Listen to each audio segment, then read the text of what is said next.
She just started apologizing, but I know it's never gonna be the same. Hello everyone, welcome back to my channel Aura Zone Stories. Today we have a story where this man tried hard to make the life better with his girlfriend, but he found the shocking truth about his girlfriend. Let's see how this story ended.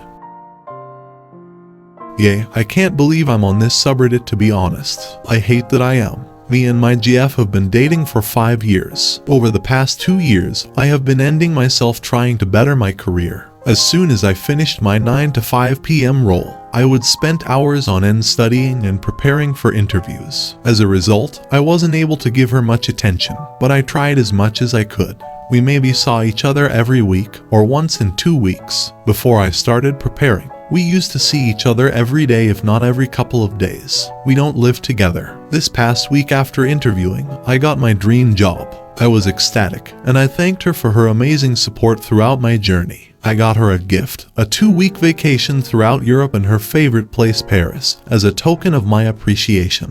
When I gave it, she started crying and having a breakdown. When I calmed her down, she divulged that she had cheated on me for the past 5 months and said it was because I was always busy. She said she didn't think we were together anymore. My entire good news was tainted by her betrayal. When she was telling me this, I was legit dumbfounded. I had no idea what to even say. I was pushing myself to build us a better life, to be someone she could be proud of. I told her I needed time to think. After 3 days, her friend group is constantly reaching out to me saying she loves me, and I'll make a massive mistake if I don't forgive her. They're saying I should consider myself lucky to be with her. I've literally told them to stop interfering, and they still call and text me with the same thing. I don't know if I can get over it, and I want to ask you guys how. Give me advice, please. Hey guys, firstly I just want to thank each of you. Your advice was very much appreciated, and it helped put things into perspective for me. As usual, I received a call from her friends. One is a guy and one is a girl, and at first they seemed sympathetic to me, congratulated me for my new job, etc. Then they go into how I won't enjoy any of it if I let her go, how she supported me throughout my journey, except the cheating.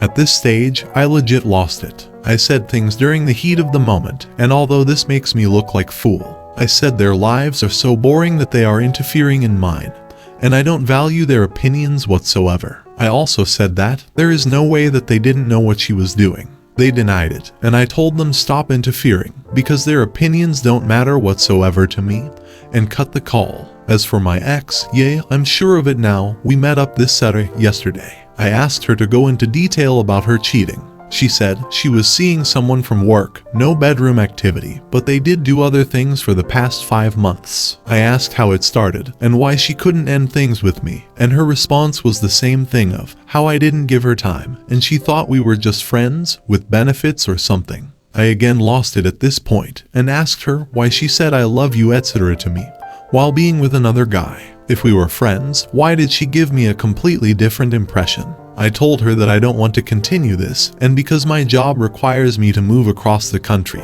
it's a perfect opportunity to move on. Even though I am terrible at making friends, I canceled the Euro trip and had to pay like $300 as a fee, but whatever. Again, she just started crying, apologizing, and saying she would communicate, but I know it's never gonna be the same. I will always think she's cheating, and I don't want to be that person constantly thinking of their partner's activities. We met at a coffee shop, and after I told her there is no future, she tried hugging me and touching me even though I specifically told her not to. I kept telling her to get off me, and she didn't. So I got out of my car. We were in my car because I didn't want to cause a scene at the coffee shop, and she came out. But as soon as she did, I went back in and locked the doors and drove away. Maybe a bit cruel, man, I don't know. Later that day, a friend I haven't told any of my friends about my job offer or the cheating of mine called me, and he was near the coffee shop and said, "Your GF is sitting here. I happened to get coffee. Just thought you should know." She was apparently sitting there 5 hours after I left. I just felt bad, but I don't know what to do. I told him to ignore it. He kept asking questions, but I told him I didn't want to answer. That same day, her friend, the dude, calls me and starts cursing and says that I laid my hands on her. It's so dumb. I didn't do anything of the sort. She kept trying to hug me, and I opened the door because she wouldn't get off. She didn't even fall out of the car. For context, she was in the passenger side, I was in the driver's side, and she was hugging me from her side. I had to open the door to get myself free. Tell me what else I could have done. I repeatedly told her to get off me, but she continued hugging me. I told her he wasn't there and said I never would touch her like that. He said, "Dude, wait till I see you and we'll see what happens." Obviously, he wants to fight. Now the worst thing is that something which was meant to be a super joyous occasion for me has turned out so horrible. I'm just sitting at home doing nothing, but sincerely would like to thank every one of you for your comments. Shame that strangers on the internet were more thoughtful than my own GF. Thank you, Reddit. Oh, so it is his fault she cheated. She is out of her mind. It is 100% her fault. He needs her completely out of your life. Hopefully, he doesn't have kids with her. She can go live with her affair partner. As for these friends, they are not friends. He can get new friends. How does this heal? For some, it heals by new love. For some, it never truly does. I think that the root of healing comes when he truly realized that he didn't do anything wrong, and have no blame for it. Stop listening to the cheater's friends. It was a test for her to see if she would remain faithful to her relationship with you during this time. She failed miserably. What do you think the future will be if you give her a second chance? The moment she feels that you are busy with work, she will find someone else to have bedroom activity with. Do not make the mistake of giving her another chance. It is not going to be easy to forget her and move on. You need a strong mind to do so. If you continue to be with her, you will suffer big time, and there will be no end to this pain. If you leave her, you will suffer for some time, but it will be healed after some time. The question is, do you want to suffer all your life, or do you want to suffer for some time, and then have a good life? This is a time for you to make a decision. Do you want to have a happy and successful future, or to end up as a loser? Your future from now on depends on the decision you will make now. If you decide to consume alcohol and other illegal substances, you are sure to end up as a loser. I was also cheated by a girl with whom I was in a relationship for 8 years. It was difficult to move on, but I decided not to destroy my life for a cheater. I worked hard to keep myself busy. I used to have a regular job as an HR officer. After the office hours, I would work in a restaurant. After that, I would drive a taxi that belonged to a friend of mine. I would leave my house at 7 a.m. and come back home at 1 a.m.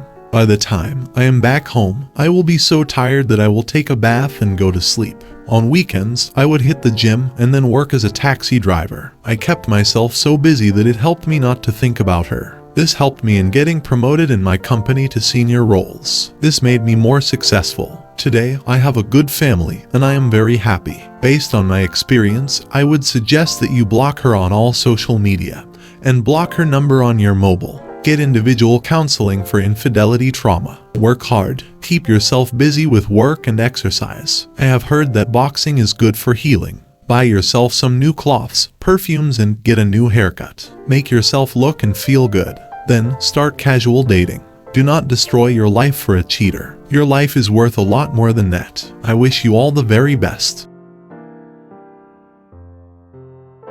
I am a single mom of 3 kids. I met my daughter when I was 22, volunteering in a mentor program. Her biological mom asked that I take her in for a while when she was having a hard time, so I agreed to become her foster parent. Then 2 years ago, we got the paperwork together for me to become her official guardian. I plan to adopt when kiddo is old enough to tell me that's what she wants. Last year I got a phone call from my daughter's caseworker informing me that her biological mom had another child, and she wanted him to be placed with his sister, so I took him in too. I didn't plan on having any other children, but I met someone, it didn't last. And long story short is that I have a first grader, a toddler, and I'm 25 weeks. My sister Bri always loved hanging with my kids whenever she had the spare time. She's been struggling with infertility since she and her husband started trying for a baby 8 years ago, and I can tell how badly she wants to be a mom. I really do hope that someday it does happen for her, because it's all she's ever wanted.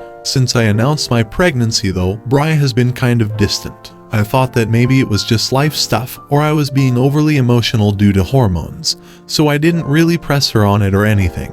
and went about things as usual. Our mom invited us all to dinner the other night, so I got my kiddos settled with a sitter and drove to my mom's place. Dinner went mostly fine, but Bri kept giving me looks every time someone brought up the pregnancy, and towards the end of the night, she asked why I even adopted 2 children if I clearly had no trouble making a baby of my own. I told her that when I started fostering my oldest, it was just to give her a safe place to live until her mom could get things sorted. Unfortunately, that didn't happen, and now her brother is with me too. I love my children, and I'm happy to be their mom, but it wasn't my intention in the beginning to adopt via foster care. I wanted their biological mom to work things out, and my heart genuinely hurts for her because she wasn't able to do that. Bri then said that it feels like I'm rubbing my kids in her face. She told me that it isn't fair that I basically had 2 kids fall into my lap and then decided to be reckless and get knocked up too, all while she's been trying for years to have a child with no luck. She said it's cruel and unfair that I took 2 babies from the system that could have gone to parents who deserved them, all while being able to easily have one on my own. I ended up telling her that while it hurts, it's not my fault that some people want kids and can't have them, and that her infertility baggage isn't really my issue. Our mother asked me to leave, and the next day called me to tell me that I was being unnecessarily cruel to my sister, when I know what she's been going through. Now, I don't know if what I said was out of line. Hi, I know it's only been a few days since I last posted, but some things happened, and I've decided to rinse my hands of the situation, so I thought I'd provide you all with an update. First though, I do want to thank you for your feedback. It was nice to be reassured that I wasn't being overly mean, as that's what I was mainly worried about. I do really love my sister, and I don't ever want to cause her to hurt, even when we are fighting. So my mom was supposed to go to my anatomy scan with me yesterday, but she called me and told me that because Bri is still upset to the point of not speaking to me, she didn't want to make it any worse by going to the appointment. I took my toddler with me instead, and he was great company.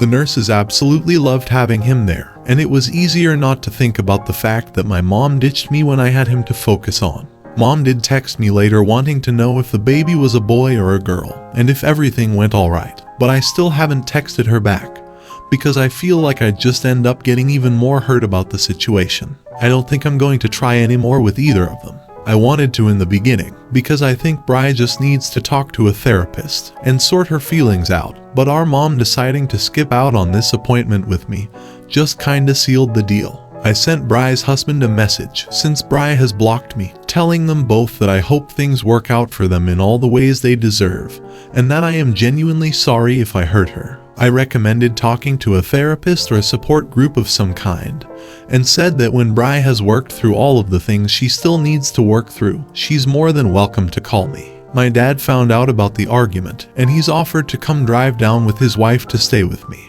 when baby gets here, since the plan was originally for my mom to do it instead. I told him I'd let him know once it gets closer to the actual date, but I think that's probably what's going to end up happening.